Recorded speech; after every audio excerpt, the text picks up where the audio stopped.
አንድ መጽሐፍ ሳነብ ያገኘሁትን ልንገራችሁ። ሰውዬ ነው አሉ እንደው ጌታዬ አንድ ተራራ ላይ ውሰድና ባይታዊ አድርገኝ አንተን አገልግዬ ልሙት አለው። እሺ አለና ከዚያ ሄደ። ከላይ ሲቀመጥ ተመልከቱ፣ ከላይ ሲቀመጥ ይርበዋል፣ ይጠማዋል፣ ይቸግረዋል። ከዚህ በኋላ እየተመላለሰ ሲመገብ እንዲህ ሲል ምን ያደርጋል መሰላችሁ? አይ ልብሱን አይጥ ትበላበታለች።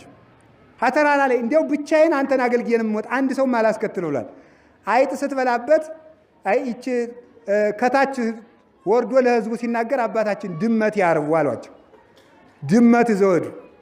ከዚያችን ድመት የሚያበሏት ሲታጣ አባታችን ወተት እንስጠወት እያመላለሱ ያችን ወተት ለድመቲቱ ሲወስዱ አይ አባታችን ተመላልሰው አይዘልቁትም፣ አንዲት ላም እንስጠወት። እንግዲህ እያለ እየቀጠለ ነው። እንግዲህ አንዲት ላም ሰጧቸው። ያችን አንዲት ላም ደግሞ ሲያረቡ ተመልከቱ፣ ሲያረቡ ለላሚቱ ሳር ስጡ እያሉ ሲመጡ አይ አባታችን ተመላልሰው አይዘልቁትም፣ ጤፍ ይዝሩና የዚያን ጭድ ያብሉ አተባለ። ከዚያ በኋላ ተመልከቱ ደግሞ ምን አደረጉ? ጤፍ ዘርተው ደግሞ ጭድ መከመር ጀመሩ። ኋላ አሉ በልማት አንደኛ ሆኖ በመንግስት ተሸለሙ አሉ። አንደኛ ባይታዊ ሊሆኑ የሄዱ ሰውዬ አንደኛ ገበሬ ሆነው ቁጭ አሉ ማለት ነው። ስለዚህ ችግሩ ይሄ ነው። አንዳንድ እያለ ተመልከቱ። ይሰወጥ ማይ እምነ ሞገዱ። ባሕር የተባለ ይሄ ዓለም ነው። ባሕር ነፋሱ ወደ ምስራቅ ሲል ወደ ምስራቅ፣ ወደ ምዕራብ ሲል ወደ ምዕራብ እንዲል ይቻለም።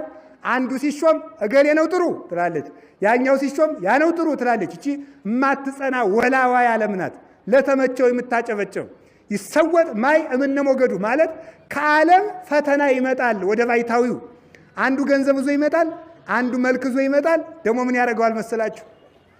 እዚህ እንዳሽኮኮ ተሸጉጠ የክርስቶስን በጎች አውሬ እየበላቸው ውጣና ስበክ ይለዋል። ደግሞ አይ ዲያብሎስ እኮ ብልሃቱ ማምላክ ውጣና ስበክ ዝም ብለህ አንተ ባይታዊ ነህ ትላለህ እንዴ?